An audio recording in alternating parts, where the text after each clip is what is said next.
Hello friends, welcome to birds store Bloom. இன்றைக்கி நம்ம பார்க்க போகிறது ஒரு அருமையான சம்மர் டிப். இப்போது வெயில் சீசன், எல்லார் வீட்லேயுமே டெய்லி தயிர் இருக்கும். கட்டாயம் தயிர் சேர்த்துக்கோங்க. நீங்கள் தயிராக சாப்பிட்றதோட அதை மோராக பெருக்கி சாப்பிட்றது ரொம்ப ரொம்ப நல்லது.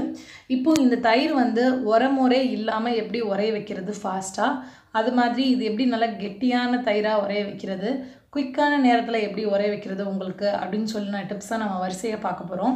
இப்போது உங்ககிட்ட உரமோர் நம்ம ஒரு பாத்திரத்தில் வச்சு அதை ஊற்றி தான் நம்ம தயிர் ரெடி பண்ணுவோம். ஒரு வேளை அது இல்லைன்னா இந்த மாதிரி ஒரு பச்சை மிளகாய் எடுத்துக்கோங்க. அதை ரெண்டாக கட் பண்ணி பாலை லைட்டாக நெக விதம்புன்னு சொல்லுவாங்க, அந்தளவுக்கு லைட்டாக சூடு பண்ணிவிட்டு நீங்கள் பாலில் இந்த மாதிரி பச்சை மிளகாயை போட்டு மூடி வச்சிட்டிங்கன்னா, காலைல நீங்கள் இந்த மாதிரி செஞ்சிட்டிங்கன்னா மத்தியானம் சாப்பிட்றதுக்கு உங்களுக்கு சூப்பராக செட் ஆகிருக்கும்.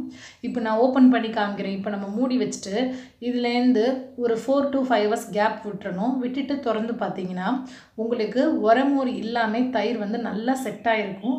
ஆனால் நீங்கள் காலைல எந்திரிச்சோன்னே இந்த ப்ராசஸ் செய்யணும். இந்த பச்சை மிளகா தான் போடணும்னு இல்லை, நீங்கள் காஞ்ச மிளகா கூட போட்டுக்கலாம். அது போட்டாலும் உங்களுக்கு தயிர் நல்லா உறைஞ்சிரும்.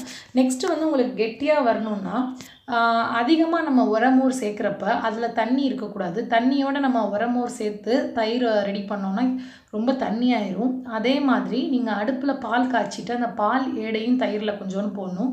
வெண்ணெய் எடுக்கிறவங்களா இருந்தால் ஓகே, வெண்ணெய்க்கு நம்ம ஆடையை வேஸ்ட் பண்ணாமல் இந்த தயிரில் சேர்த்துக்கிட்டோன்னா ஒரு நெய் ஊற்றி சாப்பிட்ட ஃபீல் உங்களுக்கு நல்லா மோராக கடையில் அந்த வெண்ணெய் நிறையா நல்ல டேஸ்ட்டாக இருக்கும். அப்புறம் நீங்கள் எப்போ பால் இந்த மாதிரி தயிருக்கு இது பண்ணுறாலும் நல்லா தண்ணி ஊற்றாத பாலாக காய்ச்சிக்கோங்க. தண்ணி அதிகம் ஊற்றாதீங்க.